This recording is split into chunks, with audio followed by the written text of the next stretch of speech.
Welcome back to the channel, everyone. Glad you're here. Today we're going to show you how and when to prune your asparagus for great growth in the springtime.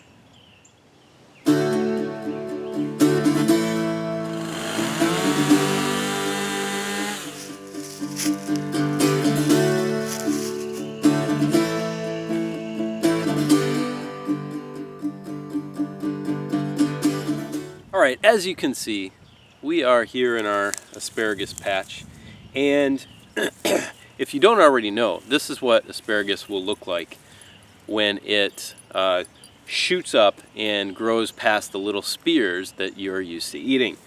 This is called an asparagus fern, and you see these little berries at the top. These are the seeds. Well, inside of them are the seeds for if you want to harvest them and plant for another season. However, these are perennial, and they will keep coming up from the rootstock that you planted for, I've heard of people harvesting them for 15 years, 20 years. So it's really not necessary if you have enough of them to harvest the seeds and save them and plant them, but if you want to, you can. So let's talk about pruning. It is late December here in East Texas. Is quite cold today, and we have a yellowing and browning of these. These are dying back, and this is the time you want to prune them. Okay, you do not want to prune these when they're green. I have a few green ones still, but they're starting to lay over and die as well. And when they're green, they're still pulling in nutrients to the soil. So do not prune these when they're green. Wait till they yellow and wait till they brown up. Actually, I'm a little bit late. These are browned up quite a bit in this area over here. I should have already pruned these, but we're getting to them now. What we want to do is we want to prune these with our bypass clippers. We're going to prune all these off to about an inch, inch and a half from the top of the ground. Now, we do not want to leave these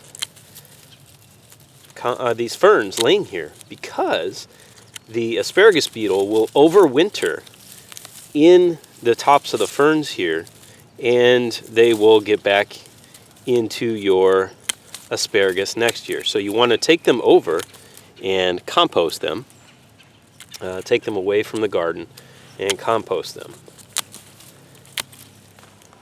Our next step is we're going to rake back whatever mulch is remaining around our asparagus roots.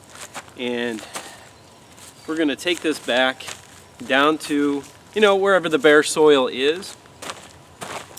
And we're going to prep for some nutrients and some additional mulch.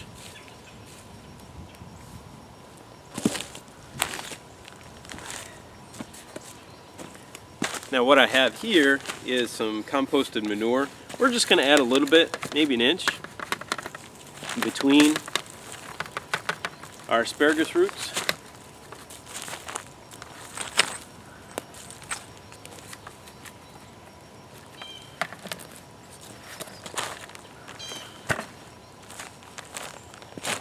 Then we're going to rake back whatever mulch we had remaining.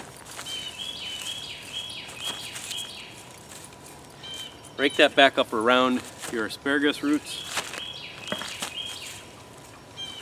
And if needed, then we're going to add more mulch to the top of it. Now it looks like I'm going to need a little bit more. I'm going to go get that. I won't put that on camera for you. But in the springtime, this is going to be incredible, all right?